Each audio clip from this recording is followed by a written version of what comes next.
Le Conseil de sécurité de l'ONU a finalement renouvelé le mandat de la mission multidimensionnelle intégrée pour la stabilité au Mali, MINUSMA, jusqu'en juin 2023. C'était ce mercredi 29 juin 2022 à New York. 13 pays, dont la France, les États-Unis, le Gabon ou encore le Ghana, ont voté en faveur d'un renouvellement. Seules la Russie et la Chine se sont abstenus sur les 15 du Conseil de sécurité. Cependant, le Mali était parti pour un renouvellement du mandat onusien avec plusieurs réserves non prises en compte selon le gouvernement. Le gouvernement du Mali est au grand regret de constater que certaines de ces réserves fortes ont été tout simplement ignorées dans la version finale de la résolution que vous venez de voter.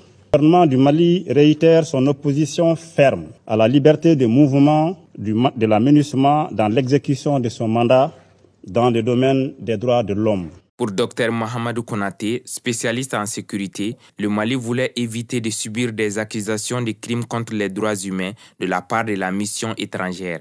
Donc c'est pour éviter des accusations malencontreuses pour le Mali, enfin pour les deux, parce que si la MINUSMA accuse le Mali se défend et accuse la MINUSMA. Bon. Donc pour éviter une telle situation, le Mali avait souhaité qu'on insère dans le nouveau mandat certaines réserves.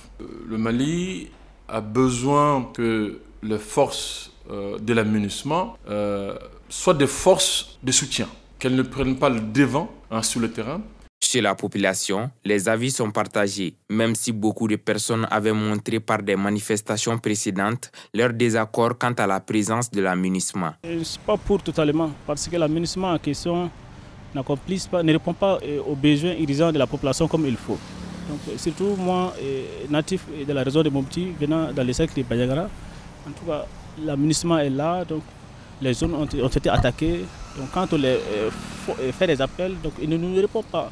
Pour nous, donc, la MINUSMA n'accomplisse pas sa mission comme il faut. La MINUSMA, des fois, nous dit que sa mission n'est pas d'aller combattre les terroristes. Nous pensons que l'idée est salutaire parce que, en réalité, son Excellence, le président de la transition, et puis en plus de ça, son gouvernement en entier, c'est après une longue réflexion qu'ils ont prolongé la date. Si la MINUSMA n'est qu'une force d'interposition et non d'intervention, sa présence pourrait aider le Mali à assurer le développement dans les localités du centre et du nord.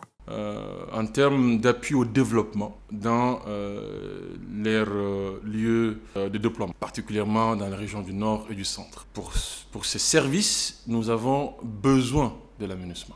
Parce que nous sommes un État failli qui est en train de chercher les voies et moyens pour se redresser, pour se refonder.